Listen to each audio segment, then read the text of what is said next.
Dune was always going to be very difficult to convert to the film, and none of which have been particularly successful. However, it is one of the most eagerly anticipated films of 2021 and is officially here after a lengthy wait made more difficult by the global pandemic. So, let's have an account of the differences between the book and the film. This video is brought to you by Answerly, a question platform that pays you for adding high-quality answers on different questions. The users are rewarded in Answerly tokens, which they can easily convert into dollars or any other cryptocurrency by using one of the exchanges mentioned in the description.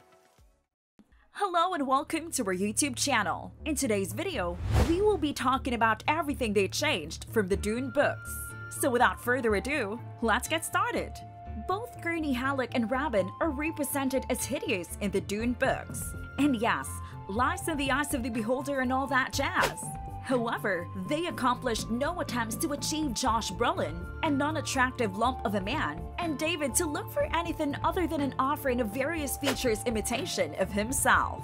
Also, Gaius Helen Moyam, often known as the lady with a box of pain, is a wrinkled old lady who was said to resemble a witch. Unfortunately, not what we saw, despite the fact that at least once she is referred to as a witch. But before we reveal the thing they changed from the books of Dune, like this video, smash the subscribe button, and click the notification bell right now, because if you don't, you will be left empty about the changes of the Book of Dune.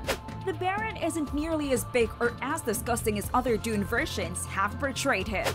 The Mentats, for example, never addressed by name, which I later discovered was a Doom extra thin that Fallout took. Also, instead of their lips appearing red from the sappho juice they consume to keep their brains running at 110%, they just have a tattoo of a black dot on their lower lip.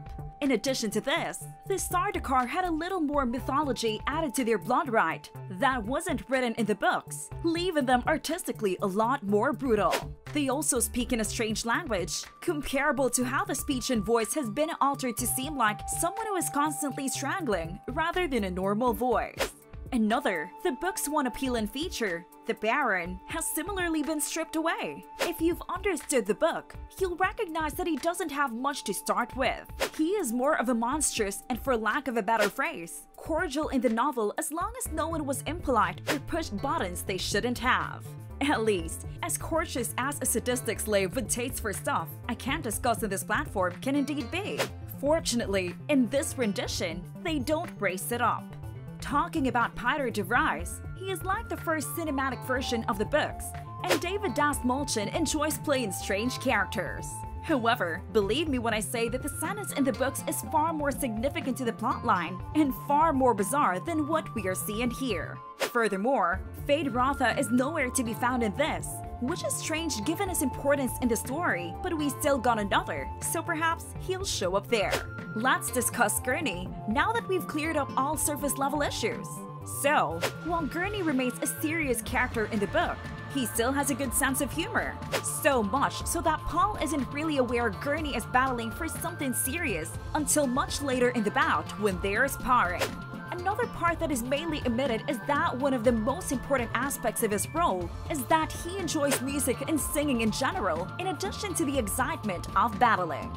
There was also intended to be a moment with him performing the Balafon, but Villeneuve opted to eliminate it, presumably since this portrayal would have been strange. But maybe we'll get to see Brolin tear on that thing in the director's cut, which we now have to get for movies. We'll move on to Atreides' home. They wrecked Harkonnen Space Holdings in the novel, making them the very first oppressors. And the Duke initiated something known as Canley, which is similar to a war declaration, but with no innocent civilians involved in the war. Neither of these events occurred in the film, and the Atreides are depicted as fully decent characters, rather than the ethically dubious house. They left out the fact that Dr. Yui shouldn't theoretically be capable of committing betrayal, but since that is a galaxy brain point in the plot that would take a long time to explain, people understand why it is distinct. Furthermore, the Atreides residential mentats are distinct. But rather than assuming Jessica was a possible danger, the entire plotline vanishes, and instead of being apprehended after the assault, he simply vanishes. Additionally, Jessica is depicted as far more unsettled than in the books, despite the fact that in the books, she performs the litany of fear with ease. In the film, though, she virtually always breaks down. Now would be the opportunity to discuss Paul, our less than enthusiastic character.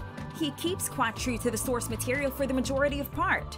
He is still not a very outgoing figure, and he is still incredibly underweight, as the movie emphasizes twice. His training as a mantant was absolutely absent from the story. However, they proceeded with his training by gesture at arts like a speech, which really doesn't make any sense given that the whole mantant issue isn't addressed by the name in the movie. In addition to the film, because it glides over what many people consider to be the most crucial element, the entire life extension and mental expansion process.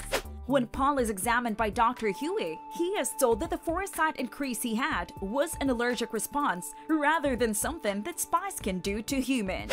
They'll go into more detail about that in the later portion, now that Paul is hooked up to the Furman. So, those small halo-like protections that we see all through the film are obviously not employed properly, because they plainly indicate that only slow-moving objects are allowed to pass. The Harkonnens then dump massive ordnance like it was nothing during the attack, but that's merely a plot point in the film. They act in the same way as the novels, and while the Harkonnens do end up using the same massive ordnance, it's due to another galaxy brain part in which they believe they won't be needing the shield. Due to the enormous shell's piercing, this is one alteration that people don't think matters all as much. Also, the ecologist Layat Kind is one character that ended up playing a considerably greater part in this version. Kinds in the novel isn't really important because Fremen aren't depicted to be as patriarchal as they are in the novel. So, in the movie, Kynes is aloof, judgmental, and distant, but in the novel, he's a little bit helpful. Her death is unique in that it fails to mention something that prefigures a grim discovery later in the novel, but she does get to go out like a fighter by being devoured by the Arrakis sand bullworm. Furthermore, because there is no background for her in the movie, she does not have the same bond as Chani. Finally, looking about the Sardaukar briefly because their presence raises an issue that the film only skimmed over. The militaries of the three houses of Harkonnens, Atreides, and Carino defer. The first two were called after the houses they live in, while the Carino is known for its Sardaukar. The fact that the Sardaukar are Imperial troops is mentioned several times during the film. When a certain individual claims to possess the Emperor's blades, Gaius Helen informs the Baron that the Emperor is enlisting the assistance of some of his soldiers to assist in the assault. After all of that, in the books, the Sardaukar who assisted the assault are all clothed as Harkonnens to hide the fact that the king is taking sides. All of this is discarded in the film, and they use their white armor while destroying the fortress. The Sardaukar are exposed in both mediums. In the novel, however, it's solely because Duncan recognizes the Sardaukar's unique fighting tactics. It's understandable that this was left off, as the typical individual is unlikely to detect a particular fighting style while everyone is battling at nighttime. However, it develops the story to indicate that the Emperor is unconcerned if his people are aware of his favoritism. He's on the lookout for blood, and he'll get it. Dune is a bit hazy, but it's not a fully true adaptation, which isn't a terrible thing. It's a fun version, and it'll be interesting to see how it all comes together in part 2. What can you say about the movie adaptation of Dune? Let us know your thoughts about this video in the comment section down below.